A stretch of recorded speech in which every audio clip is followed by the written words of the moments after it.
What is up, guys? We are in West Lake Tahoe on the west coast of the gigantic lake, the California side, and today I'm testing out the brand new Tamron 17-28 for Sony lenses, and you are seeing it right now at about 18mm on the Sony A7 III.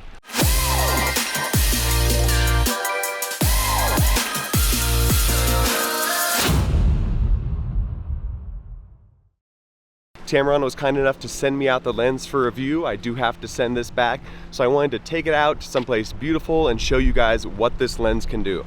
I'm assuming that most of you are watching this because you're considering buying the Sony 16-35 G Master, and I also do have that lens. I've had it for a little over a year. Excuse the wind noise. But I've had that lens for a little over a year, and so I've shot it in a variety of situations, and I have a pretty good gauge on if this new Tamron 17-28 is a good lens compared to that. Now, you are saving a ton of money, like $1,500 so there are going to be some things that this lens is going to give up to the Sony, but for the most part, let's see if it can take the cake in many categories, especially the price. So first off is the build quality. Now, I would say compared to the 28-75, the brand new Tamron 17-28 is exactly the same build quality, but this lens is going to be the exact same build quality. If you're okay with that, that's totally fine. Now, Tamron has stated that they have in fact weather sealed this a little bit. I wouldn't necessarily drop it out here in the lake, but they have said that they weather sealed it a little bit. Now, one thing really used to bug me when I was shooting on Canon glass, when lenses had the focus and zoom rings flipped forward and backwards compared to the traditional style.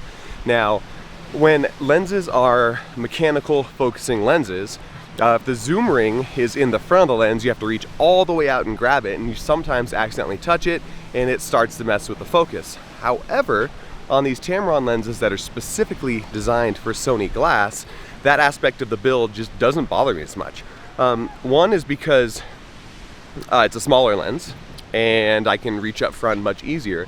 But second, now most people would complain about the focus by wire technology. Everyone wants mechanical focus, yada, yada, yada, yada.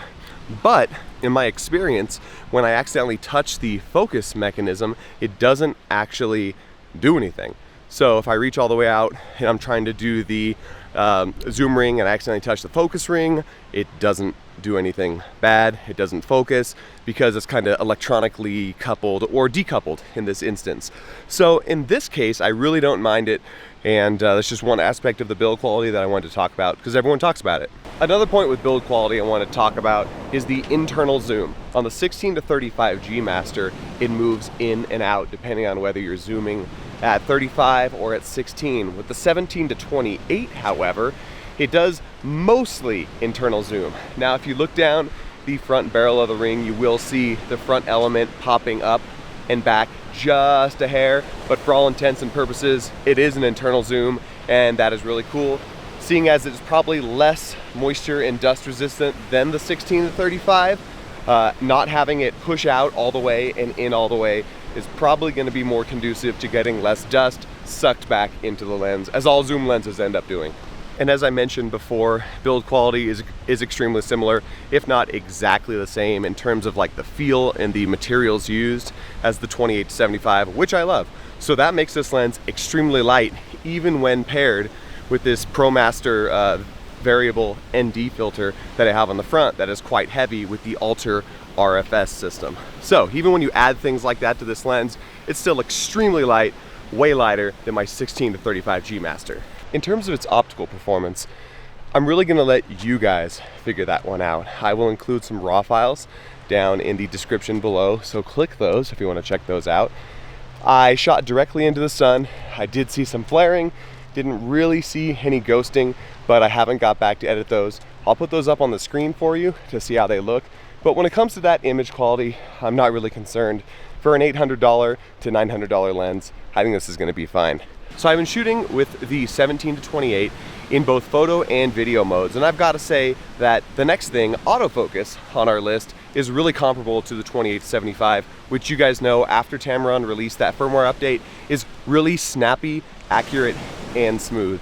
So both photo and video, I've had no problems yet I'm sure it's locked on me right now. I'm using the Sony A7III, so I don't even have that new eye autofocus in video that the A7R IV has, and the RX100 Mark VII, but it's still really good at focusing, and I can't imagine how much better it'll be with those cameras. One thing I do like about this lens is its close focusing ability. I'm able to get extremely close to the subject that I'm focusing, so close at 17 millimeters in fact, that you end up usually casting a shadow from your lens. But really nice to be able to get really close to the subject that you want to focus on. So yesterday my wife and I spent the day exploring Lake Tahoe. It was really great, but we weren't able to get down to Emerald Bay because the FBI actually had a bomb scare down there. So today we are in Truckee, California, and it's a little bit of a different vibe. Truckee is up to the north of Lake Tahoe, and instead of being a lake town, this is kind of like a hiking, a mountain biking, and a little river town. And so my wife were able to rent some bikes for the day, rode down this 6-mile trail, and I found a really nice spot here to set up and take some photos. Keep in mind, it is almost high noon, so probably the worst time of the day to take photos. But as you can see, we'll see what we can get with this high noon shot. I've got some mountains behind me in the background, a really nice tree over here to the left, and the river is just really peaceful, really slow and low, and it may not be an award-winning shot, but I think it's a nice snapshot of the area.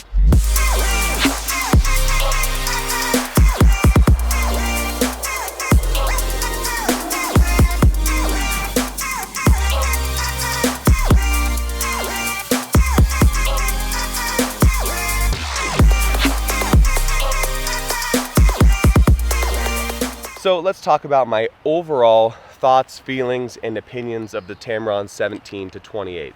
So like we talked about, build quality is going to be the exact same as the 28-75. It's really nice. As for the weight of this lens, wow, it is very noticeable compared to the 16-35 f2.8 G Master. It is exceptionally light.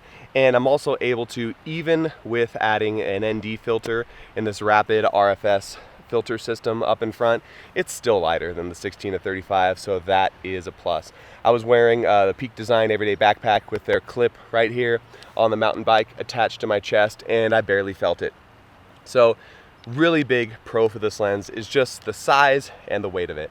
As for sharpness and contrast and all that good stuff, I feel like Tamron has done a really good job in the past, especially with their Sony FE lenses, of their contrast, colors, and sharpness. Now I expect nothing different from this lens, and especially being in the $900 range, you're really not going to get anything better with that zoom range and the f2.8 aperture.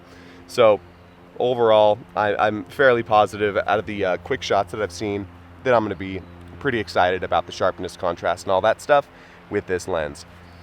Now, just like their 28-75 brother, build quality in terms of weather sealing is probably going to be the biggest anomaly.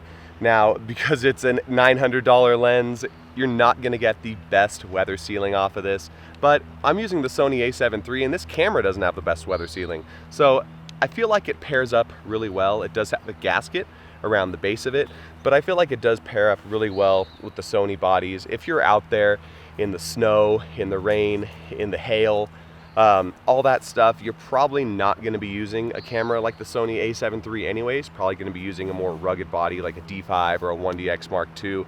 So yes, it isn't probably the best weather sealed, but in terms of pairing with the Sony bodies, I feel like it's just fine. The most important thing of all when it comes to the Tamron 17-28 though is going to be its price, and the value is exceptional. At $900, it smokes the rest of the competition out there, and I think that you can comfortably order this lens and be very happy with it if you were considering going with the Sony 16-35 G Master. Save your money, buy the 17-28, the 28-75, and I bet Tamron's going to make a 70-200 f2.8 coming up here in the future to fulfill that little trinity of lenses. Maybe even a 75-210, I'm not sure, but $900, you're getting exceptional quality out of this lens, and I highly, highly recommend it.